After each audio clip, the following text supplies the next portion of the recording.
On today's episode of my Isolation podcast, the road to Doctor Who's 60th anniversary concludes, this time with the 13th Doctor's era. A new showrunner and a whole new era. Let's look at the highs, the lows, and the timeless child.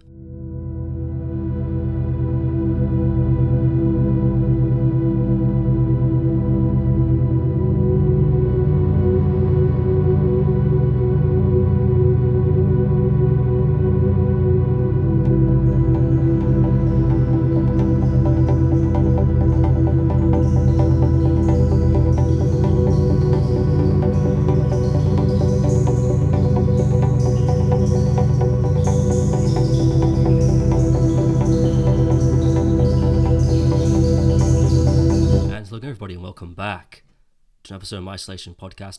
And today, the road to Doctor Who's 60th anniversary officially concludes. We're finally, we're ending this for now. This series for now. We're looking at this series of retrospectives, looking back at each of the New Who Doctor's eras. But it concludes today with the 13th Doctor's era. So much like the 12th Doctor's eras, the episode on the 12th Doctor's era, this one took a while. This was mainly because I started a new job, and I was actually ended up having to move house during that time, so I didn't have time to record it.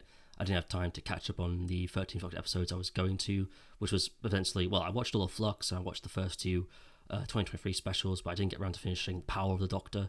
I finished it now, just to rewatch, really, just to recap my thoughts, because I know what my thoughts are on 11, 12, Series 11, Series 12, and so I'm still a bit ill as well somehow. I don't know how. I've still got a cough, which is just annoying me. This cough has been stuck with me for a good long while, and it doesn't seem to go away anytime soon, which is really fucking annoying and really pissing me off.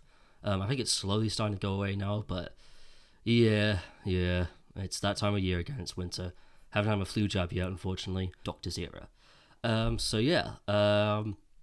I remember when this era was. Well, we remember when we were when this era was announced.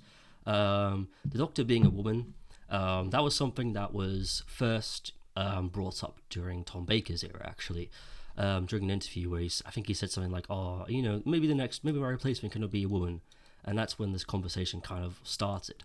And it popped up here and there. Popped up when Peter Davison was leaving. I think it got brought up. Around that time, that Doctor Who's own creator, Sidney Newman, actually wrote to the BBC, and he actually said to him, I think that, at some point you should make the Doctor a woman, which would be interesting. And he even put some suggestions down, like Dawn French, Joanna Lumley, and Francis de la Tour, just as suggestions, but obviously Michael Gray, because he was trying really hard to get Doctor Who off the air at that point, so he didn't really want to, increase the show's ratings. He wanted to try and get the show off the air as quickly as possible because he hates Doctor Who, always had done, always will do. Apparently, I think he likes New Who, but back then he hated the show.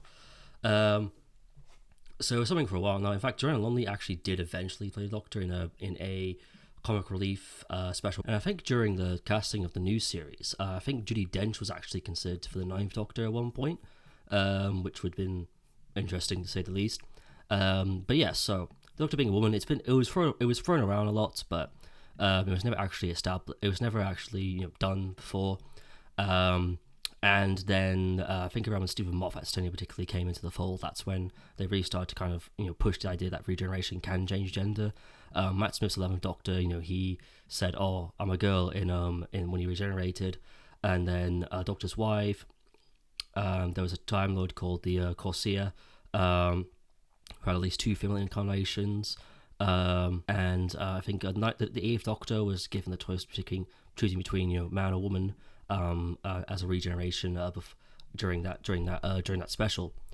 And then obviously we had Michelle Gomez play the Master, which of course, and there was that regeneration in Hellbent, which did officially establish that regeneration can change gender, because up until Michelle Gomez, it was kind of joked about but never really established. So when it was established, and when Peter was leaving, a lot of women were being considered for the role. A lot of women popping up on fan castings. A lot of women were being placed like on bookings. A lot more women were actually being placed on bookings. You know what I mean, like booking sites like booking.com, William Hill. No, not booking.com, that's a hotel site. William Hill, like the betting site, that's it. Sorry, a lot of people like were making bettings on, most of them being women. And yeah, it was an interesting time, but I think a lot of people were still kind of expecting it to be a man again. For some reason, a lot of the British tabloids, particularly the Express, for some reason, had this weird obsession with Chris Marshall being the Doctor, which I've never seen it in my life. Like, it's, you know what I mean? Like, that's a casting that people mention it, and I'm just like, why? Like, I've never ever once thought about Chris Marshall, like, ever in my life. So, and being the Doctor, I just can't see that. So yeah, and I think people were being a bit apprehensive about it, and then on 2017, it was I think it was it was 14th of July 2017. I remember I was watching it on they said that they were going to reveal the Doctor during the 2017 Wimbledon Championships men's final. Well, actually, oh wait, no. It was no. They announced that the casting would be revealed on the 14th. It was actually on the 16th. It was officially revealed, and they released that video. And then we saw Jodie's hand, and then Jodie took off the hood, and the whole internet went fucking crazy. For me personally, it was a bit of a shock. I was like, oh, we are actually doing this direction. As I said last time, I didn't like the idea of the Doctor being a woman at first, back when I was like 18, 19 years old. And it wasn't until when Missy came into the fold that's when I changed my mind and was like, actually, no, the Doctor can be a woman. It doesn't matter. So for me personally, I was like, I wouldn't say I was shocked. I was shocked about it, but then I was like, yeah, it'll be fine. Like, it'll be fine. I trust Chris Chibnall because I was a big fan of Broadchurch at the time, and I really liked the episodes he'd written for the show back then. About that being 42. There was 42, the Cold Blood and Hungry Earth in Series 5, Dinosaurs on a Spaceship and Power 3 in Series 7 Part 1. I did like those stories, and I really loved Broadchurch as well, so I was really looking forward to seeing what he would do, because obviously at this point, as I said before, Doctor 2 was really starting to feel stale. It was really starting to get repetitive. With Stephen being the showrunner for as long as he was, it was just starting to feel the same, and we needed something new. We needed fresh blood. We needed something brand new. The show needed to do something new, and I think casting Jodie was the right option. I think changing up the gender was a good option. It allowed a new perspective. It felt new. As soon as she was announced for the first time since 2010, Doctor Who actually felt fresh and new again, and that was really exciting. I remember when after she was announced, I went for a bit of a walk. Thinking about it, I was like, oh, all the story possibilities I can do with the show and do this regeneration, where the show could go, and again feeling like how new this new era is actually going to feel. Like this is an era that's going to feel brand new again. It's not going to feel like the same tired old formula that we had since 2010. It was actually going to feel like its own thing and completely brand new. So I was really excited about that. Unfortunately, of course, we can't really talk about this without talking about the backlash, so we say. Obviously, I think a lot of people were fine with the casting, and I was fine with it, and lots of people I knew were fine with it as well.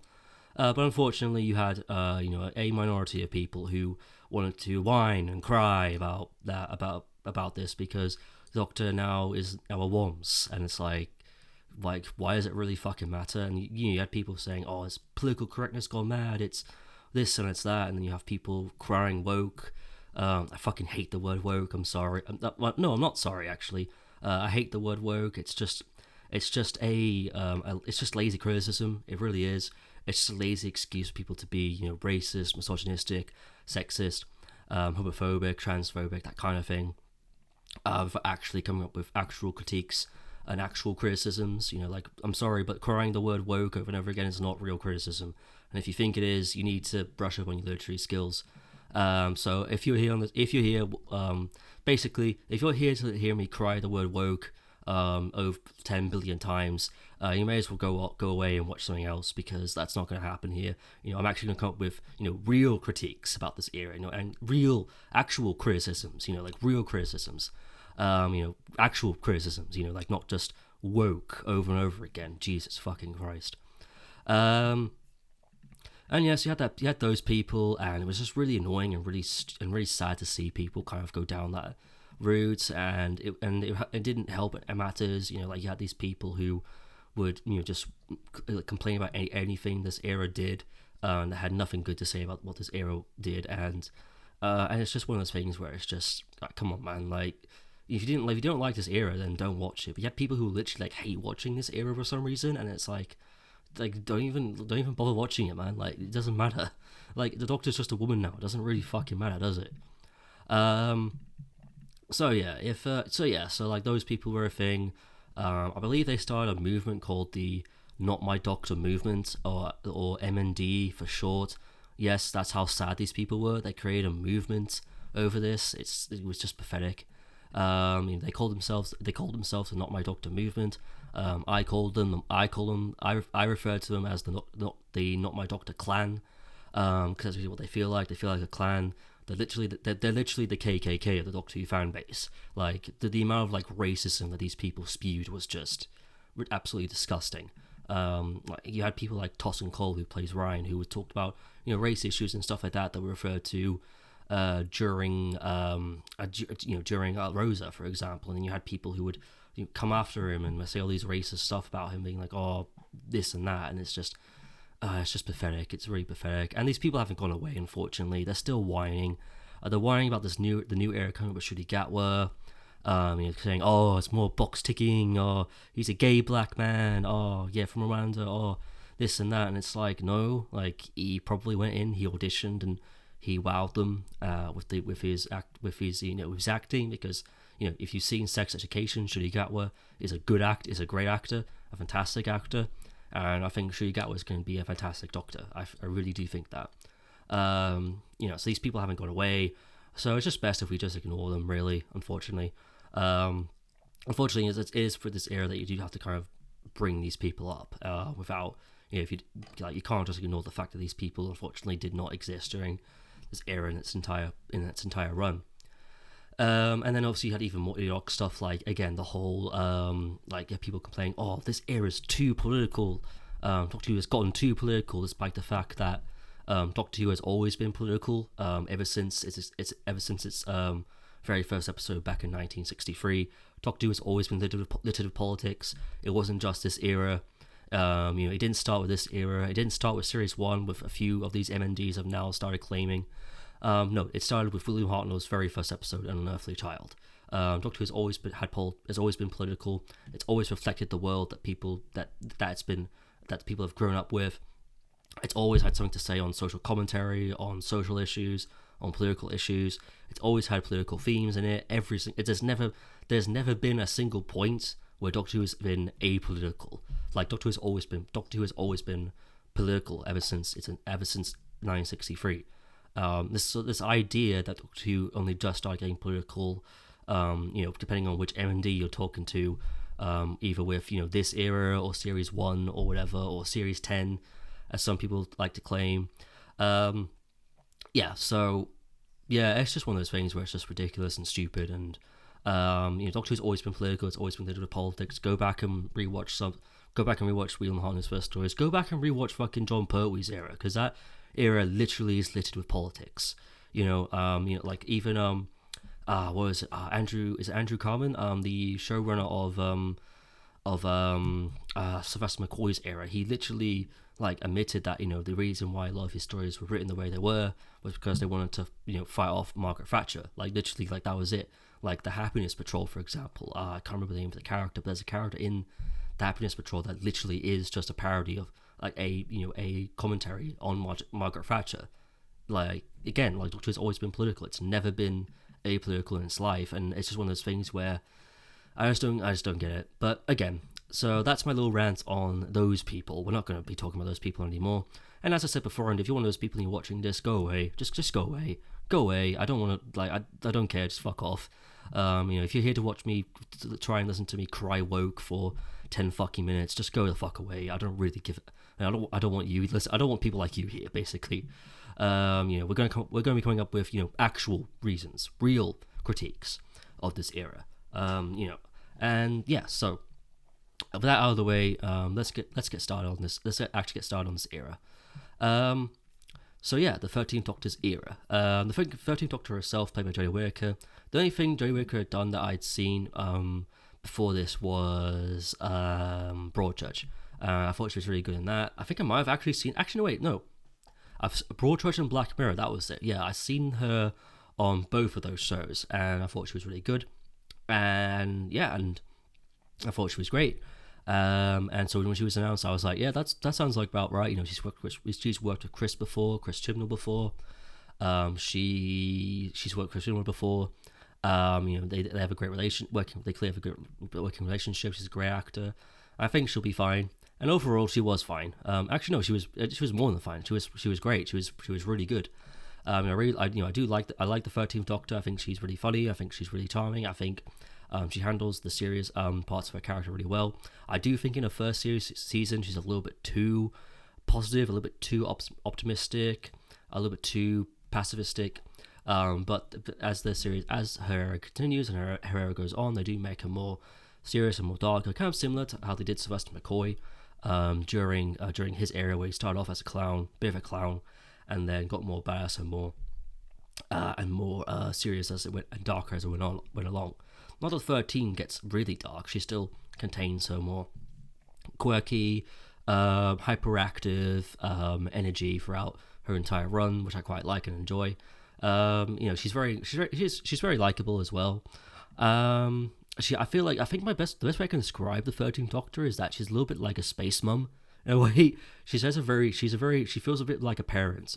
Like when she's when the humans being threatened by Sontarans or something like that, and she's giving them that big kind of speech. It has that very kind of get away from my children or I will fucking end you vibes, which I quite like, and I find that quite interesting. How like we've seen the Doctor be a grandparent, and we've seen episodes where the Doctor has been a parent, like in the Doctor's Daughter. But we've never really had the Doctor being a parent, have that be the entire incarnation before, and I think that was quite cool to see.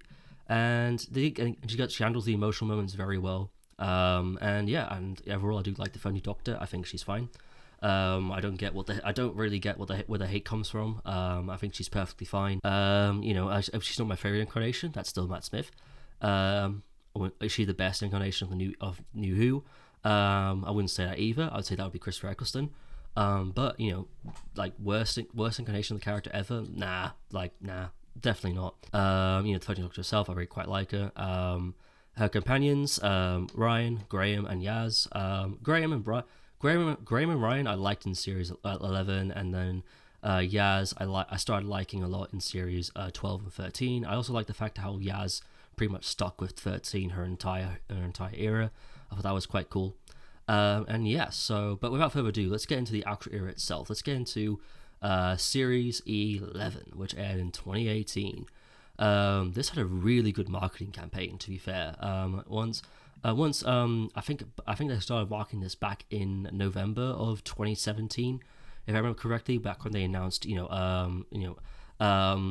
Bradley Walsh, Mandip Gill, and Tosin Cole, and that's when it started. And then they were starting filming for that era. Yeah, so they were starting filming and stuff like that, so they had to up the cast. And after that casting announcement, it was pretty much smooth sailing from there, because what they would do then was that once a month or once every 2 months, they would announce something new about the series. They would reveal, like, say, they would reveal, like, Jodie's costume, or how the TARDIS Altaria is going to look, or the logo, or more casting announcements and more guest stars, as well, interviews, images, trailers. It was pretty much like a constant reminder that, like, Doctor Who's coming back, get ready. And that was great, because that was like, again, that got you excited for the new era. They got you hyped up for this new era, and it felt new as well. Like, even from the trailers and the images that we were seeing, it felt completely new. We even had a new composer, Sega Akinoa, who hopefully I pronounced that name right, but whose music is absolutely fantastic. He was a great replacement for Murray Gold. I'm still a little bit torn on the fact that Murray's back now as showrunner, as composer, but we'll get into that further on. We'll get that at the end of this podcast when we talk about our upcoming expectations for the 60th anniversary. Yeah, and they announced that the show would be airing on Sundays, which isn't the first time, because I think they did that with Pete Davidson's era. If I'm not mistaken, they moved it from Saturdays to Sundays, which did very well for the ratings during that era. And yeah, and then we were only getting left. There were a few things that were a bit sad, like how the episode count dipped again from dropped from 13 to 10 episodes. Well, actually, no, it dropped during Peter's era. Actually, it only dropped by 1 episode. This time it dropped by 2, which meant we're getting less Doctor Who. Unfortunately, and I think it will probably drop again during Shu's era. I think we're only, if I'm not mistaken, I think we're probably only going to get 8 episodes during series 14 or season 1, as it got announced recently. That's what they're going to be referring to as, which is we'll chat about that at the very end of this podcast. And yeah, so it was a great build up to it, and it's the first time Doctor's been a woman. It's the first time the show has felt new since 2010. And obviously, and people being excited for it, people complaining about it, as they would. And then the series aired, and people were saying that it was great, people were saying that it was bad. So after everyone complaining, people claiming it's great, people claiming it's bad, my opinion is that it's okay. It's just okay. Like, the stories, they're okay. The acting's pretty good. The direction's pretty good. It's a very okay season of Doctor Who. It's a very, this is probably the most safe, innocent season of Doctor Who's revival that I've ever watched in my entire life. I do not understand people who come to this season and say, oh, this is the worst series ever, because first of all, number one, go back and rewatch Series 7. That series is fucking shit. That series is pure crap. It's just pure trash. It's just pure trash. I'm sorry. Series 7, it was trash when it aired, and it's trash. I fucking hate Series 7. But honestly, yeah, I mean, the series, honestly, is just the most safe and innocent season of Doctor Who ever, really. I think they did that on purpose, though. I can understand why they went with that approach, because obviously, by this time, if Peter Capaldi's final season, the ratings weren't very good, mainly because of all the fan service and all of the constant references and everything like that, and all the relying on heavy continuity. A lot of the casual viewers of Doctor Who felt alienated. They felt like the show wasn't for them anymore. They dropped off, and there wasn't really a great jumping on point with Peter's era until Series 10.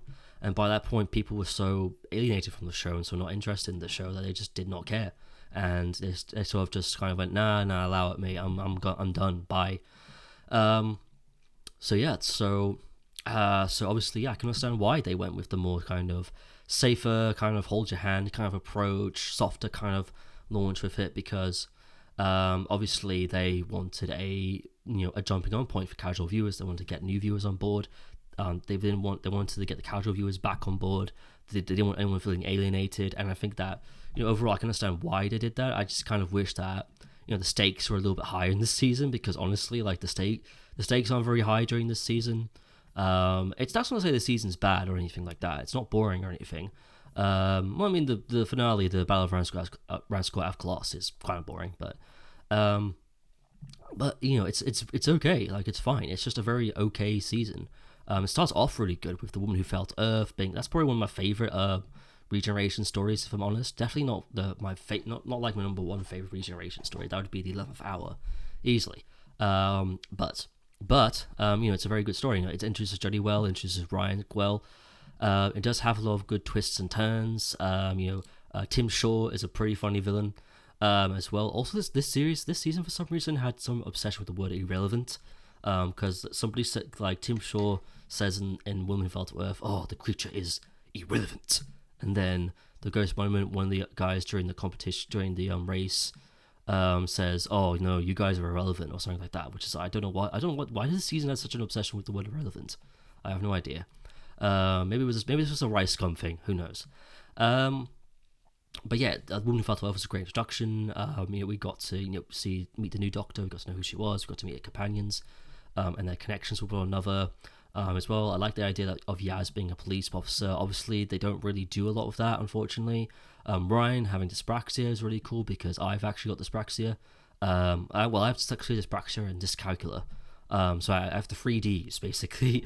So it was cool having a companion who had that. Unfortunately, they don't really do a lot with it. I think it gets brought up in Ghost Monument, and then after that, it's never really brought up again. That's the kind of issue with this era as well. It's very they establish stuff. They don't really go the whole way with it. Like Yaz being a police officer is rarely touched upon. We don't really see her parents a lot as well. We see her sister a few times, but we don't really see her. We don't really get to know her family a lot, really. Have like a family pop up once in series 12, and then they're just gone after that, which is weird, but all right.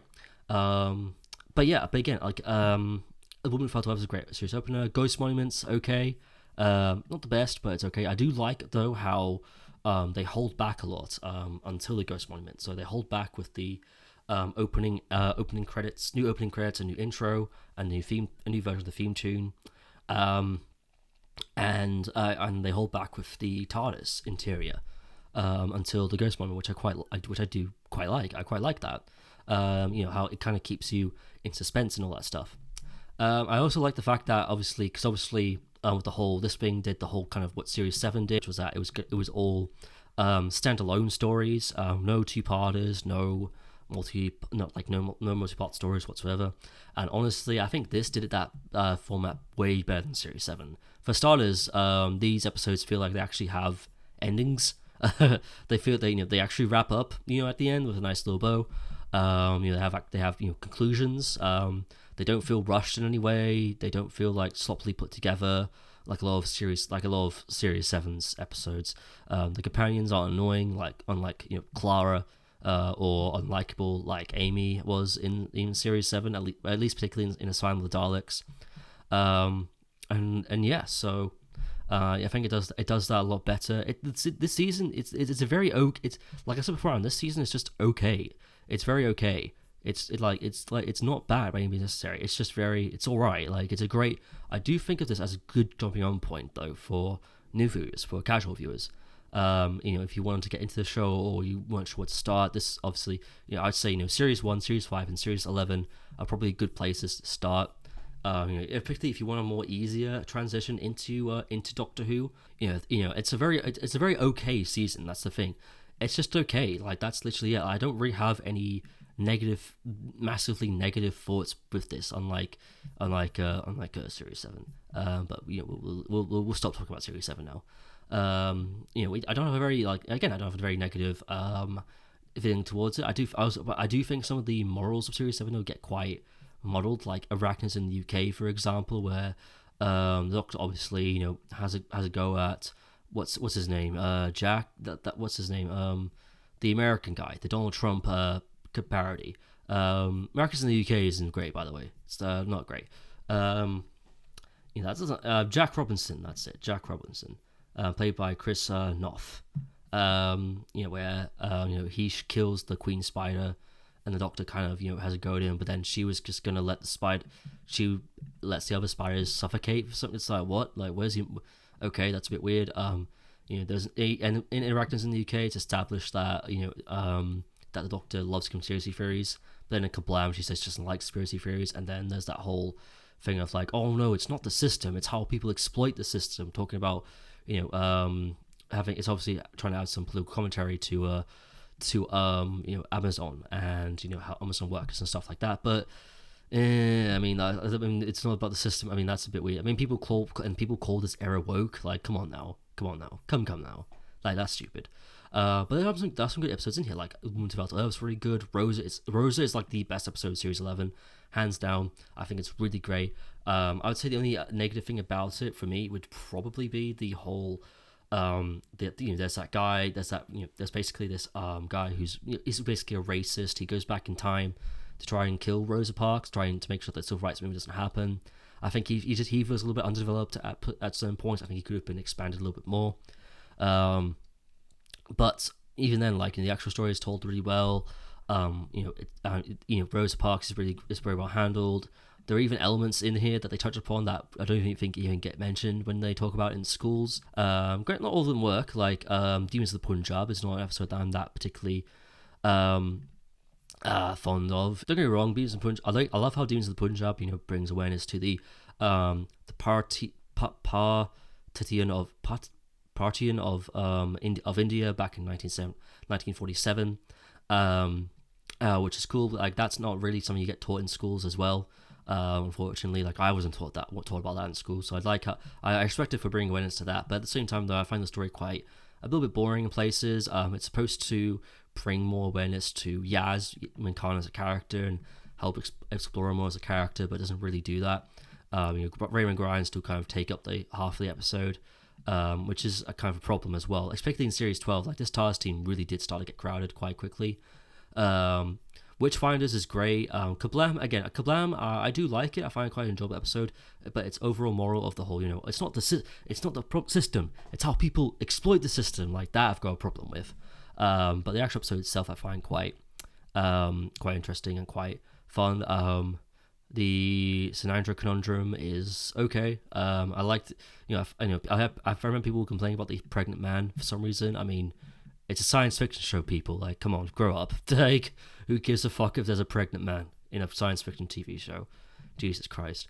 That's all right. That's pretty cool. And Witchfinders is really fun. Alan Cummings is fantastic. I love him. I think he's a great actor, anyways. But him just playing King James is just hilarious. He's a very hilarious King James. I think. I remember Alan Cummings from the X-Men movies where he played Nightcrawler and the Spy Kids movies.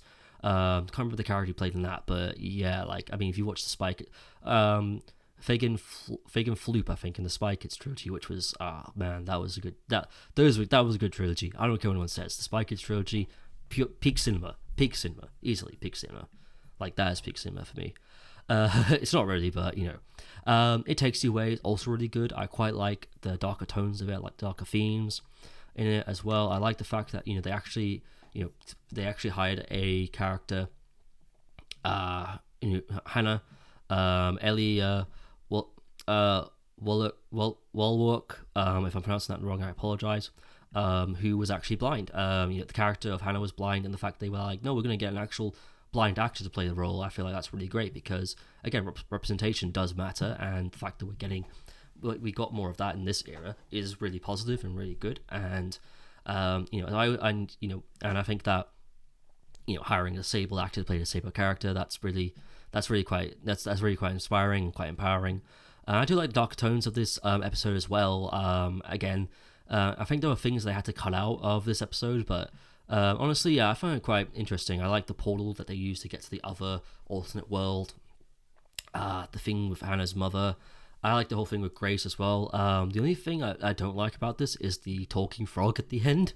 It felt kind of very Kermit the Frog type kind of thing, which was a little bit weird, but it's Doctor Who, and Doctor Who's meant to be weird. So yeah, didn't really hate that episode. I really liked that episode. It Takes You Away. The Battle Around Square Colossus it doesn't really. The problem with this episode is that it doesn't feel like a finale. It feels like, I think, which is kind of the same problem with Hellbent in a weird way. That doesn't feel like a finale either. But this is, I'm not getting wrong. If I had to pick between this and Hellbent, I'd go with Battle Around Square Colossus any day. Like, I fucking hate Hellbent. I'm not watching that episode again. It's so boring. Tim Shaw, coming back, that's cool. I like the kind of dilemma because obviously Grace is Graham's wife. She dies at the start of the series, which I guess is kind of a story arc for this series, I guess, which is kind of dealing with Graham and Ryan coming with Grace's death and them getting closer together as grandfather and grandson, which was really cool to see. Bradley Walsh is a great performance. Bradley Walsh is a great actor as well. I remember people were complaining when he got casted for some reason, and it's like, why? People complain about fucking everything, man. Like they complain about the most pointless shit ever. It's just the word controversy is becoming meaningless at this point. Like everything's a fucking controversy now, apparently. Yeah. So. But Bradley Walsh has a great performance with that. I like the kind of the angle they go with kill Tim Shaw. Will he not kill Tim Shaw? Personally, I mean, maybe it's the psychopath in me, but I actually feel like he should have killed Tim Shaw, and I think maybe he should have left the TARDIS team after this episode. I remember Who Chaser actually did a did a kind of Doctor Who what if kind of series. I can't remember what it was called, but it was basically pitched an idea where, what if Graham did kill Tim Shaw, and the interaction he pitched with 13 and Graham, I felt was been really perfect. And I think that actually been really cool, seeing him, seeing the Doctor kind of have to kind of disown a companion and kind of send him away. Maybe he could have left, and then Brian could have left with him, because I feel like this TARS team did start to get really crowded after series 11, unfortunately. But yeah, so series 11 is all right. It builds the groundwork really well. But again, I don't hate it. I think it's okay. There are elements of it I do like. I like how it feels new. I like how it feels different. Sarah Canova's music as well adds to that as well. It just feels, I respect the fact that, again, this is a season of Doctor Who that feels completely just brand new. And I love that. I love how new this thing feels, because again, I've said this before, but Doctor Who is always at its best when it's doing something new. Even if that new thing doesn't work out too well, as long as it's doing something new, that's the main thing. And I think the fact that it was a breath of fresh air to see. It's not a terrible season by any means necessary either. Series 11 is not terrible by any means necessary. It's just very okay. It's very okay. It's a jumping on point. It's a jumping on point for new viewers. That's how it was made. That's how it was developed as, and that's how it was portrayed as. So yeah, it's a jumping on point for new viewers, and that's pretty much it. But was completely new. Well, what was also new in this season was the fact that the Christmas specials were no longer a thing, and we instead got New Year specials. Kicking off with Resolution, or Resolution of the Daleks, as some people like to call it, because the Daleks are in this episode. It's the first time 13 has to face off against the Daleks, and which is really exciting to see. Wayne Yip actually comes back as director. She actually directed the Monk. I think she directed the Monk trilogy for series 10, if I'm not mistaken, or she may have directed one of the Monk trilogy episodes. I think it may have been Live to Land. As I've said beforehand, but I'm not a really big fan of the Christmas specials.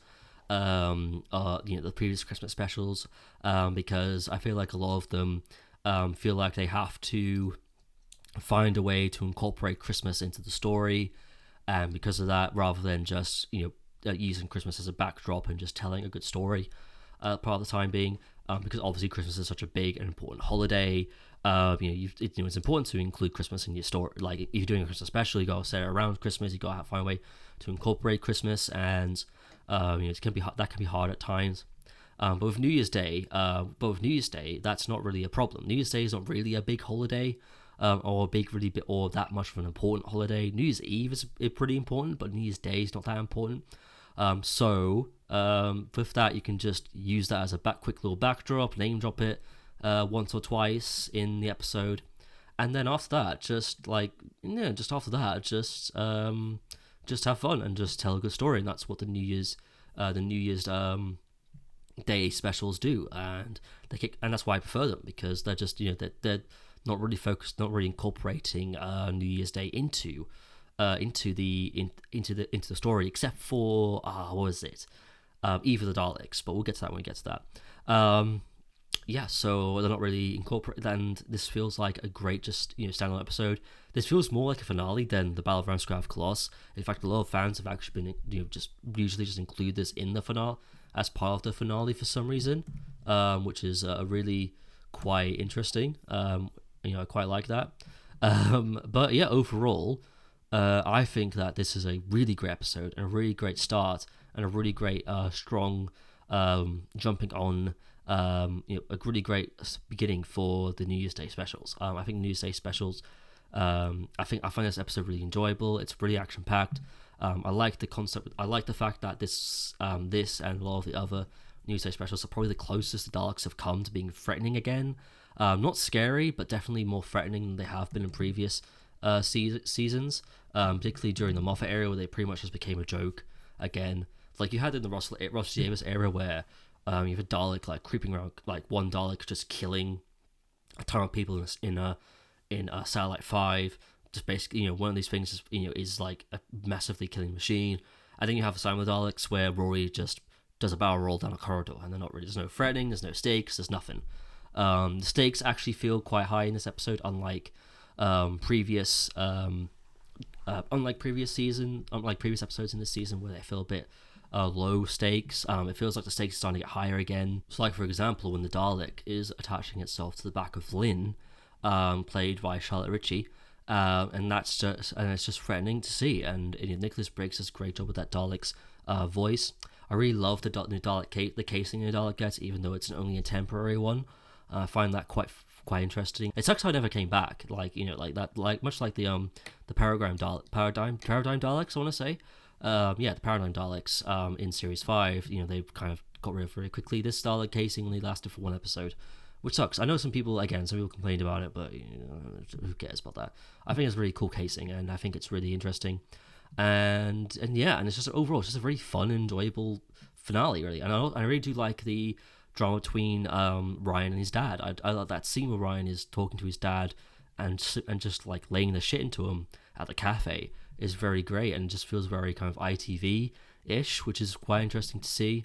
At certain points, again, I think that his dad, the whole kind of him and his dad reuniting, his dad, like having his bit of a redemption, is a bit rushed and just felt a bit out of place in this episode. But overall, like, I do quite like the dynamic they have between the two of them, and like Protective Graham is over him. Like when he opens the door and he sees his dad, he just goes, "Nope," and he just closes it.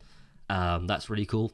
That was really funny, actually. I like when the 13th Doctor meets Ryan's dad, and she just goes, you didn't go to Grace's funeral. She kind of like very quietly kind of lays the shit into him, which is quite funny. I like how 13 starts to get more darker here. I like how the idea that she's just happy, quirky, positive, parental figure, and then once somebody like the Daleks show up, she immediately just goes AWOL and kind of goes, get the fuck away from my children, otherwise I will hurt you. The music is also really good. Sarah Canola's music is really fantastic.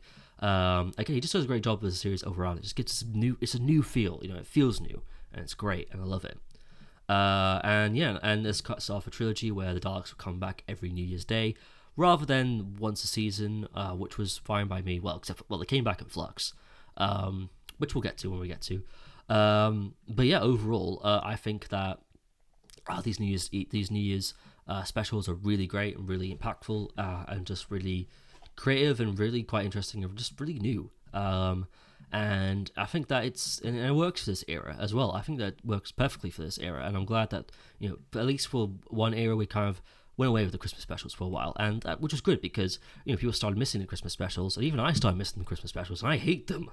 But even I started missing them after this, and I'm happy that they're coming back for Shooty's new era, which is really great. So Resolution, I think it's great. I think it's a really great episode. I think this should have been the series finale to Series 11 personally. And then after that, it was announced in early 2019 that Doctor Who would be taking another year-long break. This would have been the show's third year-long break, which was quite a bit of a shock because it was a little bit like, why? Why so soon? I think that the 2016 year-long break, the second year-long break, I think that was necessary because Stephen Moffat needed time to get the scripts together, particularly for his final season, particularly for Peter's final season 2. I think that Stephen needed to get this. Yeah, he needed to get the scripts together and everything. I don't really get why.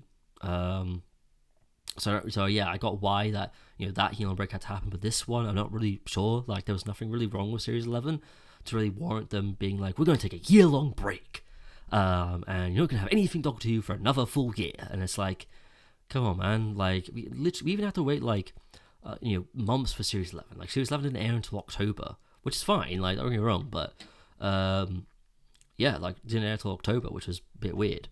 But obviously, again, that means that that means we can have a whole year of marketing. They can repeat the same marketing campaign they did with Series 11, where every few months they have a little teaser for the series, a figure, a guest star, blah blah blah blah, like that kind of thing.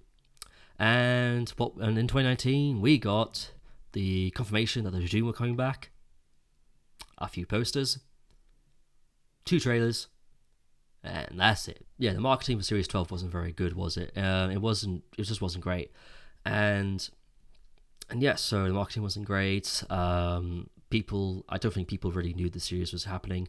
They knew there was this New Year's Day special coming out, which was the first episode of Series 12, that being called Spyfall. Really weird name, but okay. Um, and yeah, so we had to wait a whole year for that, and yeah, so Series 12 overall though, Series 12, I would say honestly, Series 12 is probably my favorite of Jody's era. I think this is the one I enjoy the most. Don't get me wrong, there's some bad stories here and there, and there's a certain story arc that we'll get to when we get to it. But overall, I think Series 12 I do find it really enjoyable. I do like this TARS team, even though they do start to feel a bit crowded, really crowded actually at this point. I think that obviously Christian will decide to put more focus on Yaz this time around, which is fine because you didn't really get a lot of focus, but because of that, it kind of pushes Graham and Ryan out of the picture. Like, what was Ryan's story arc in this? I've heard people make jokes that his story arc was getting good at basketball, and that was literally it. So yeah, there's more focus on Yaz as a character, which is fine. I'd still think that Graham and Ryan should have left in Series 11, to be honest, or maybe at least end of resolution. They leave at the end of this season though, which is fine. But yeah, so both, and obviously we got episodes like Orphan 55, which is terrible. Don't get me wrong, Orphan 55 is a terrible episode, but I think people tend to over-exaggerate how bad it is. Like, I've seen people say, "Oh, this is the worst episode of Doctor Who ever," and it's like, is it really though? I'm sure you can find some classic series episodes that are just 10 times worse than Orphan 55. I can think of like 3 episodes that from New Who that are worse than Orphan 55. Like Love and Monsters, Journey to the Center of the TARDIS being another one, Hellbent as well. Like that's a terrible episode. Literally, they're way worse than Orphan 55. Orphan 55, I can at least get drunk and have a good time with it. Those episodes, like I didn't love and Monsters. Honestly, I've only watched that episode twice, and I have no intention of watching it a third time. But yeah, Orphan 55 is still bad though. Like, it's still really bad. Like, oh my god, the woman, what's her name? The one that constantly shouts, "Benny! Benny!" It's like, Jesus Christ, kill me now. It's so annoying. Really fucking annoying. Actually, Praxeus is okay. It's not a bad episode, but not great either. Not a great episode either, but not a bad episode either. The twist at the end where the woman turned out to be the bad guy, that's just kind of noticeable.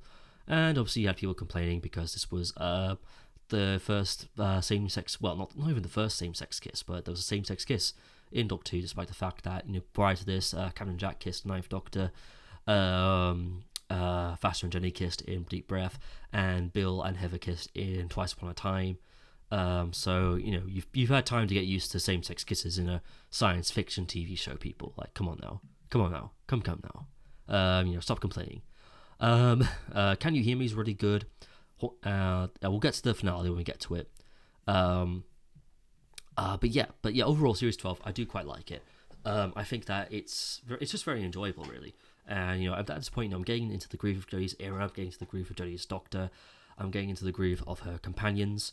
Even though, like, I do think that it's a bit more crowded. There's a lot of good twists and turns, a lot of really big surprises, like John Barrowman coming back in Fugitive of the June. Fugitive of the June in general, being an episode in general, was just a shocking episode.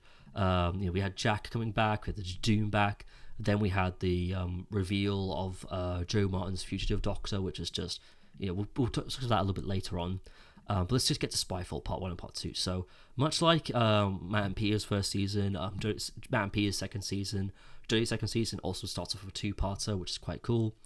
Cold opens are now back into the fold. Obviously, they weren't in Series 11, which is another thing about Series 11, which was a bit weird, not having cold opens. I mean, some episodes like the Sinandra Conundrum were, you can see why they didn't have any cold opens. They weren't really needed, I think. But there were definitely some episodes like Rose, for example, where you can just see where the cold open would have actually been. So yeah, I'm glad the cold opens are back. And the cold open for Spyfall is pretty interesting and really new. Stephen Fry is a great guest star, and Lenny Henry too. Those are really great guest stars as well. But the biggest surprise of this episode for me, and I think for everybody in general watching this episode, was definitely the reveal of Sacha Dhawan's Master. And obviously we knew there were rumours running around that Sacha Dhawan was going to be the Master. That was never really confirmed, and to be honest, only watched the episode, there's not really a lot that like lures you into that fact. He plays a guy called O, literally a guy called O, And it wasn't until they get on the plane and he kind of has that kind of, I've been found out. Oh well, let me reveal myself, which is kind of funny. I think that, I think people go like, oh well, why did he reveal himself? He didn't have to do that. He could have easily made an excuse. And it's like, I think he wanted to do it. I think he was like, oh, I'm gonna reveal. You know what? Fuck it, I'm gonna reveal myself now. Why not? Why not? Here I am, Doctor. I'm a master, and I'm back, bitch. Yeah.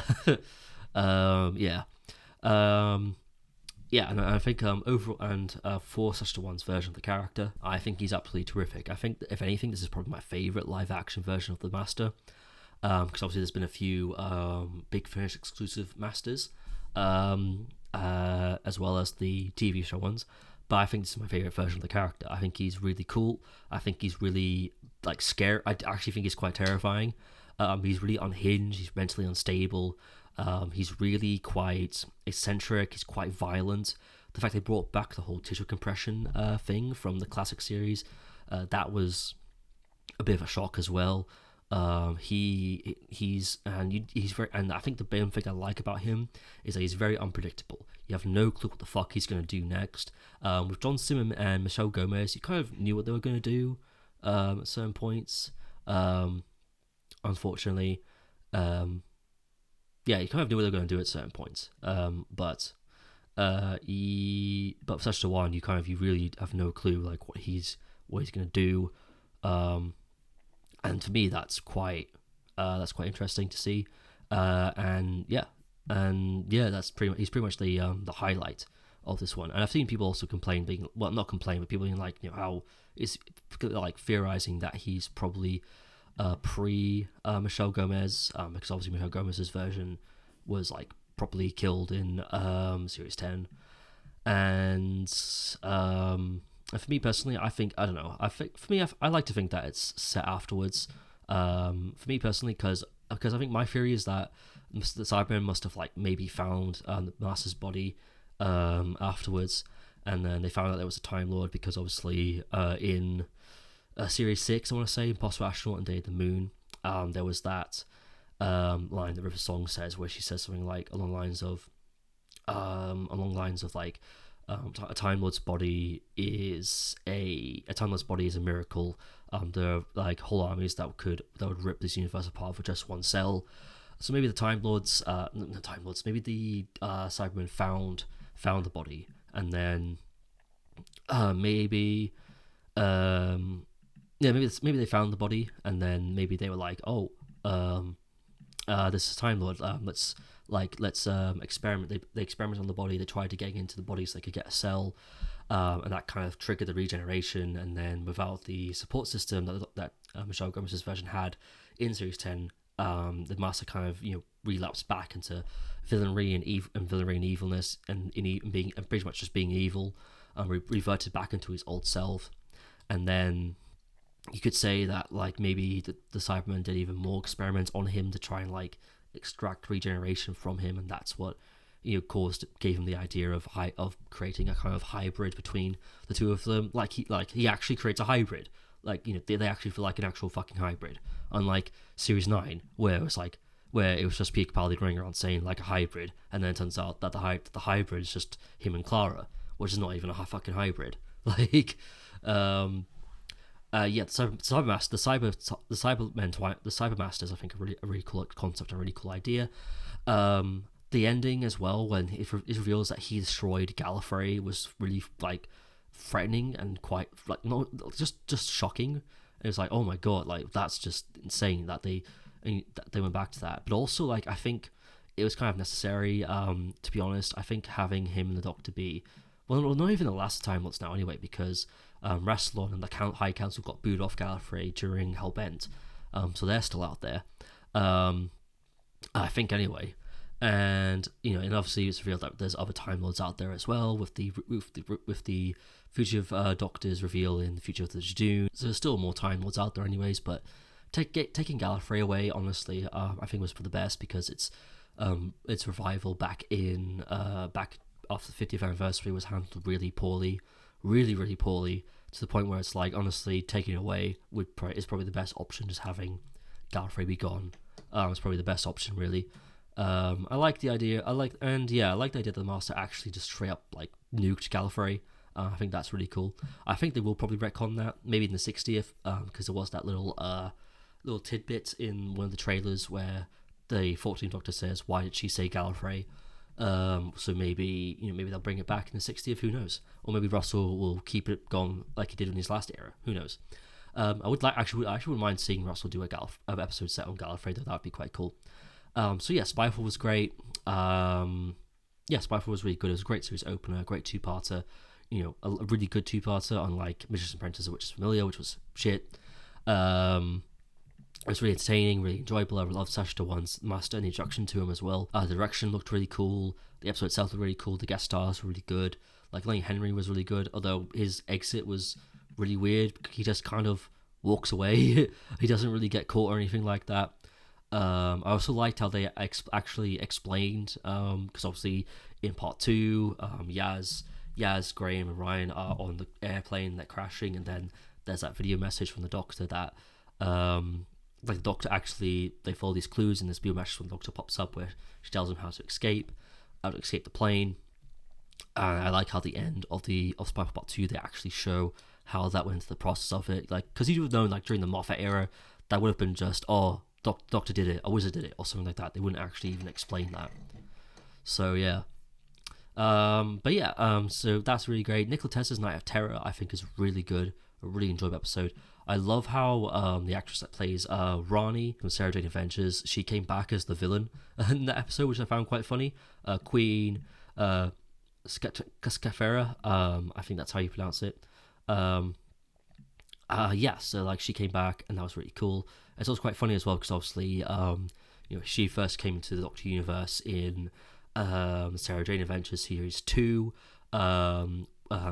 Coincidentally, her first episode actually had Bradley Walsh in it. He played Oswald the Clown, and now he's back now. Now the roles are kind of reversed. Like she's come back to the show as a villain. He's come back as a companion, as a good guy, and that's quite funny. That's really quite funny to me. This is a weird show, man.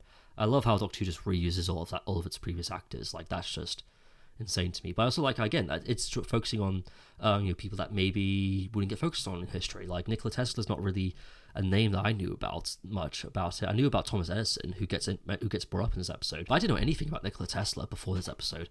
I didn't even know he was a historical figure. So the idea of again doing that where they're kind of doing the historicals, you're learning new things, but it's still an entertaining story, and I like the tension and the suspense in the story. I just find it really enjoyable. Future of the Jadoon, on the other hand, let's get into Future of the Jadoon. Like, this episode was just insane to me because, like the fact that John Barrowman came back was one thing. The fact that Jadoon came back was another. The fact that it got revealed that there was another incarnation of the Doctor, possibly before William Hartnell, maybe in between Troughton and Pertwee, was just like mind blown. And I'm going to say this right in front as well. I think the future of Doctor, played by Jo Martin, is absolutely. I love Jo Martin as a Doctor. I think she is just terrific. I think that I love this incarnation. I love how mysterious it is. I do kind of prefer this version to Jodie's version. Not that I hate Jodie's version, but I do kind of. If you have to ask me what do I prefer, I do prefer the future version of the character because I think that version is just so interesting to me, and I like how tough she is and how kind of almost violent she is and how there's this mysterious past as well. It's a little bit like obviously the War Doctor, but we knew who the War Doctor was because of the Time War. He slots in quite well. But there was this version, we got no clue where she goes in the timeline or where she came from, her backstory, and again that resets that kind of mystery as well. Like there's a mystery within a mystery, which I find quite interesting. I do think Jo Martin was very underutilized though during this whole era. Like she only pops up again briefly in The Timeless Children, and then she pops up briefly again in Flux, and then again Power of the Doctor. They just use it for like cameos basically after this, and it's just one of those things where it's like, come on man, like use, like she's a great actor, use her. Why not? So it was just a crazy episode. A really great episode, but a really action packed and really quite interesting, but a crazy episode all the same. I think Future of the June was great. Can You Hear Me was really interesting. I liked its kind of theme towards mental health and quite and you got to know more about Yaz's backstory as well with her mental health and everything.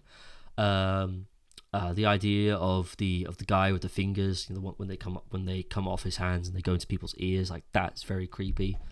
For me, I like the idea that it's again it kind of shows how the Doctor's traveling kind of affect your life in many ways. And you have Ryan at the end of this episode who's talking with Yaz, and he's like, how long can we keep really traveling? How long can we keep doing this? And he's starting to think that maybe it's time to go, maybe it's time to leave, but Yaz wants to stay. Yaz wants to travel with the Doctor forever, which I find quite interesting and quite cool as well. So yeah, I think Can You Hear Me is also a really interesting episode.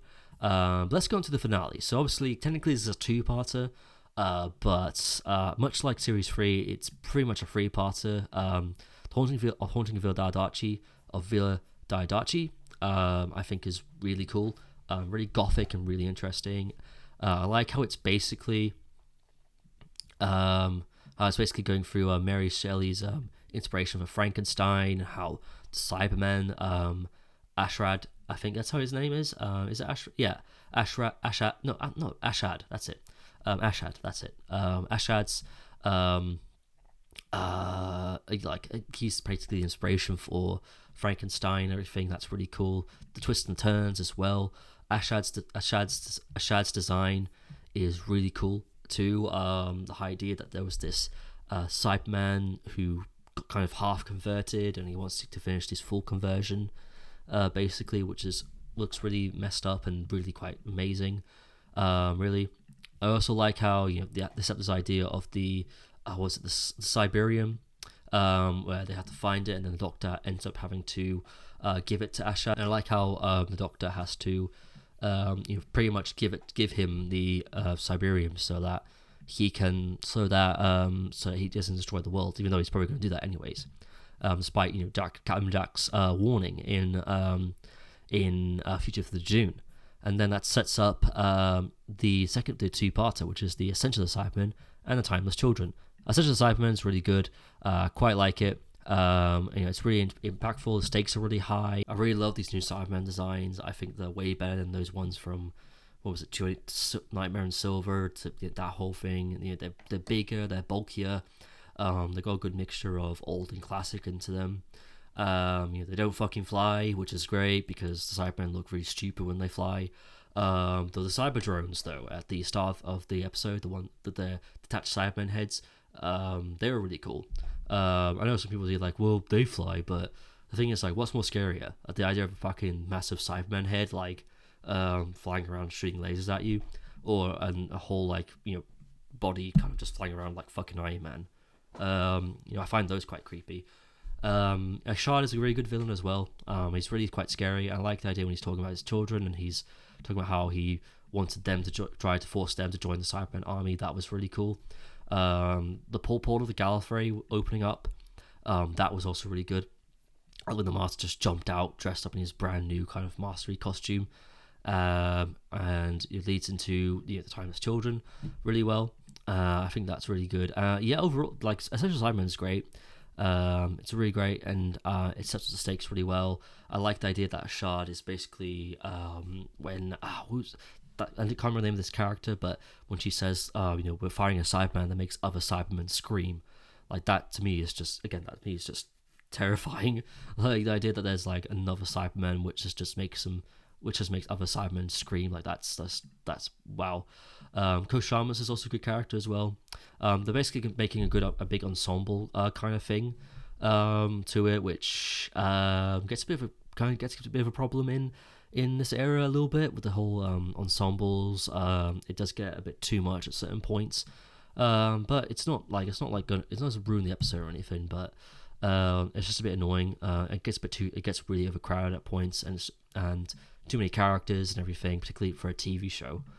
Coach Thomas is a good character. I do quite like the actor that plays him, Ian McKeffy, but I think that's because I know him from Grandad Joe and Derry Girls, and I love that show, man. Derry Girls is a great show.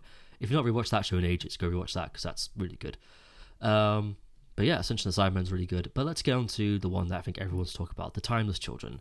and the whole Timeless Child arc. So throughout the whole series, there's this arc with the whole Timeless Child thing. It started off in series 11 with the Ghost Monument, but then in I want to say in Spy for Part 2, the Master brings it up, and he says to the Doctor, it was hidden in our memories all the way back for our childhoods, and that's what made him destroy Gallifrey. And throughout the whole season, that's kind of built up to this big arc and this big reveal. Well, the big shocking reveal, which is not really that shocking. And then they get to it and they learn that, the whole Timeless Child thing was that Gallifrey started off. There was this woman called Tekte-Un, and she found a child. She found that the child could regenerate, so she did experiments on the child, pretty much forcing it to regenerate, killing it over and over again, forcing it to regenerate so she could extract that power, gene splice it, and then use that to create, Gallifrey and the Timeless Society and all that stuff. And then I think what they do is they took the child, they erased its memories, and then, so they pretty much tortured this poor child. Pretty much harvested regeneration from this child, which is quite dark when you think about it. And then the Doctor asks the Master, who was the child? Who was it? And the Master turns around and goes, "The child was you." And then it's revealed that the Timeless Child was the Doctor. So first things first. Let me start off right now. I think that the Timeless Child arc is a good idea. I think it's a good idea because it makes the Time Lords darker. It makes them more menacing. Gives the Doctor more of a reason to dislike her own, more conflict between the Doctor and her own people. And overall, I just think it's a really fascinating idea. That's why the Time Lords actually took this child and essentially harvested regeneration from it. I just think it's a really cool idea. What I don't like about it is the fact that they made the child a Doctor, because it's just it's predictable. Not even because I know some people are like, because it ruins the canon of the show and the show's continuity. First of all, Doctor Who's continuity has always been a mess, no matter what way you look at it. So that's not really a problem for me. And same from its canon as well. Its canon has always been a mess. Ever since, do you know what I mean? It's not even worth. That's not really the reason why I don't like it. I just don't like it because it's lazy, it's predictable, it's not really shocking. I was shocked that people were shocked that it turned out to be the Doctor, because it was so obvious. It was obvious that was the direction they were going in, and I pretty preferred it. The Time Star was just its own character, a completely new invention. Maybe you could have had it where maybe the Doctor finds out about the child, so she's immediately like, and then you could and she finds out that the child actually escaped Gallifrey, that maybe the Timers were planning on hooking the child up to a generator or something like that, so that regeneration could be passed through anyone or anywhere, something like that, something along those lines. And then she realizes that the child's still out there, the child's still in danger, and she's basically in a race between her and the Master to find the child first. That could have been what Series 13 could have been about, the search for the Timeless Child, where her and the Master both looking for the child. He wants it so he can because obviously regeneration is still gene spliced to 13 lives.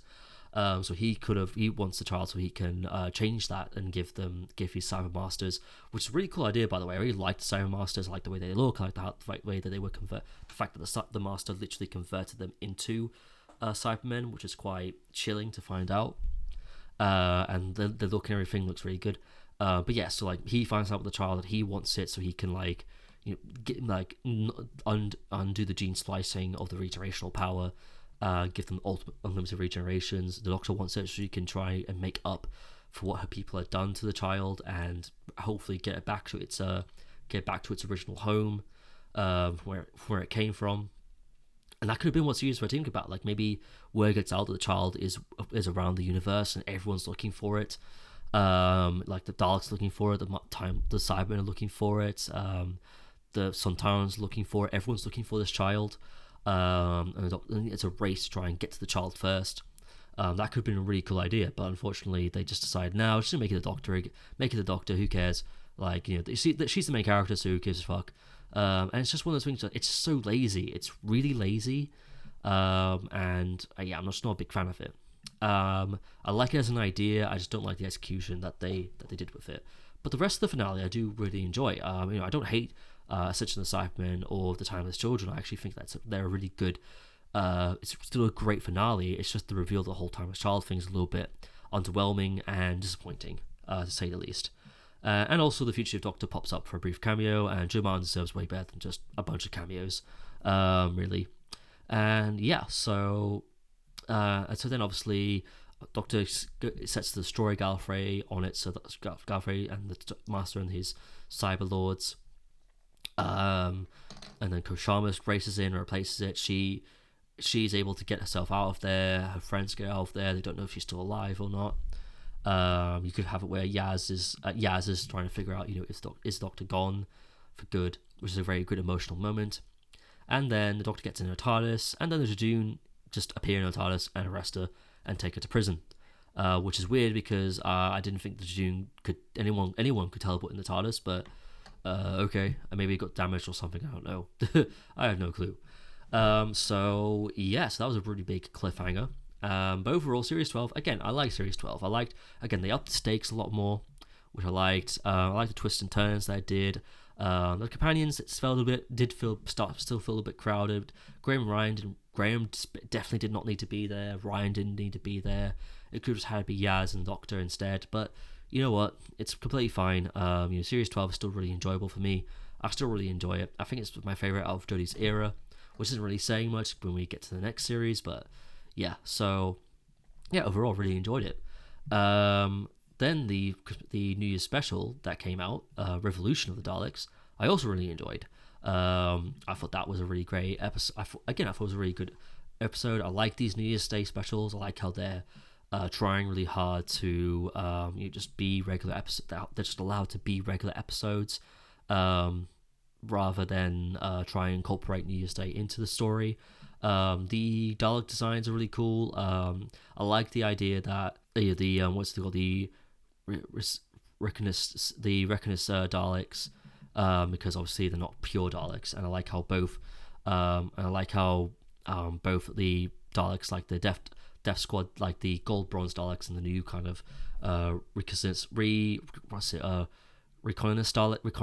Daleks are not, because they're not pure and stuff like that. They're kind of at war for each other. I like how the Doctor puts them at war with each other, so she can kind of wipe them out. She can wipe the reconnaissance Daleks out, and then she can wipe out the bronze Daleks by tricking them into a TARDIS, and then having TARDIS falling on itself, which is a little bit weird because it was established that TARDIS is a living, breathing thing, and you're basically killing a living, breathing organism there. But I'll let it pass. John Barrowman is great as Jack. It's great seeing him again. It does, but again, like the overcrowding thing does feel a little bit weird. I like how he gets the Doctor out of prison. I find it quite funny because the whole what was it, the ball thing that they used to get out of it? What is it? Breakout ball. That was it. The breakout ball. I was like, it doesn't last long though. It's just a little bit like, so it's a power up from the Super Mario Brothers universe, basically. Okay. Chris North as Robinson, he's alright, I guess. I like the commentary on the whole, on the government creating these kind of drones and then putting them in danger. The commentary on the whole Theresa May government thing, which is a little bit out of date because Theresa May, by that point, had stepped down from government. But again, this episode was filmed before Boris came into the picture, so I do quite like that commentary as well. And I just find a really enjoyable episode. It's a little bit, overstuffed with the characters and stuff like that, but it's good seeing Jack again. And it's good seeing, and he mentions Gwen Cooper as well, which is a little bit off, because obviously that's clearly done.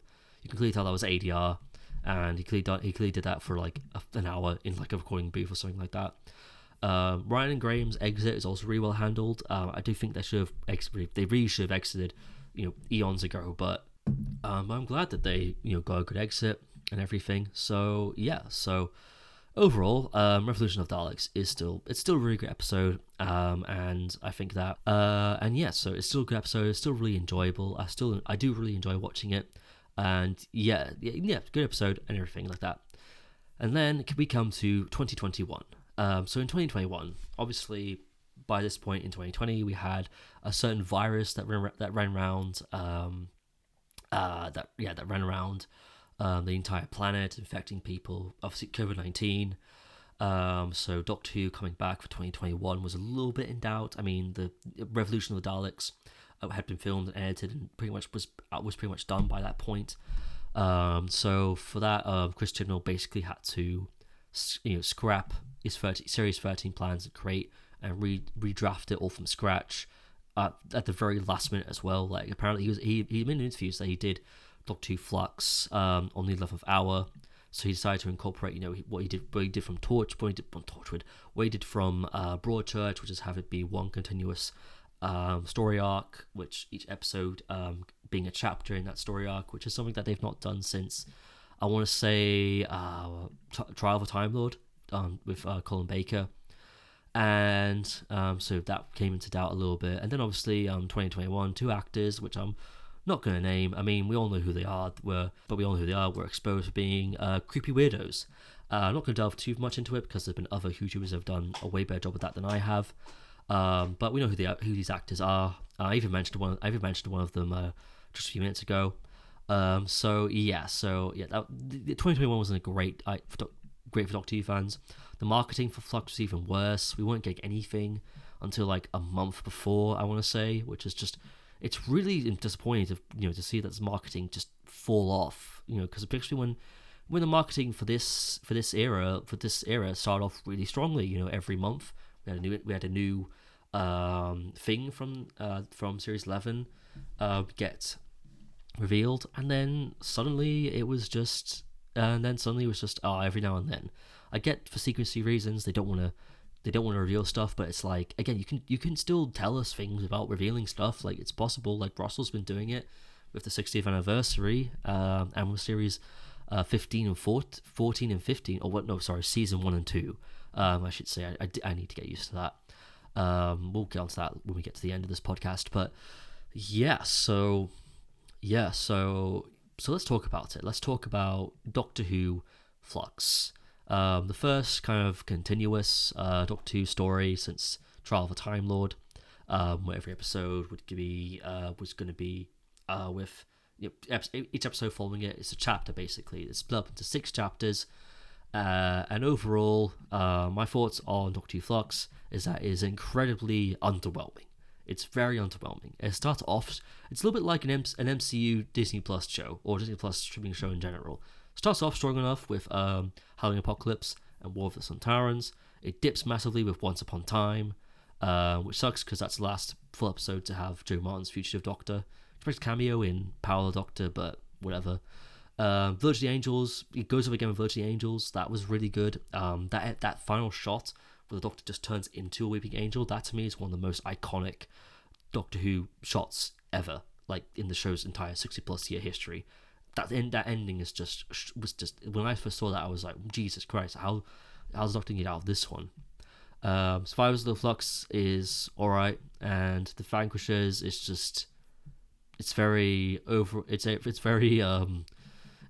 jumbled up. It doesn't make really a lot of sense, and it's just, again, Doctor Who Flux is just very underwhelming. Again, there's some things about it I like how Weeping Angels are handled.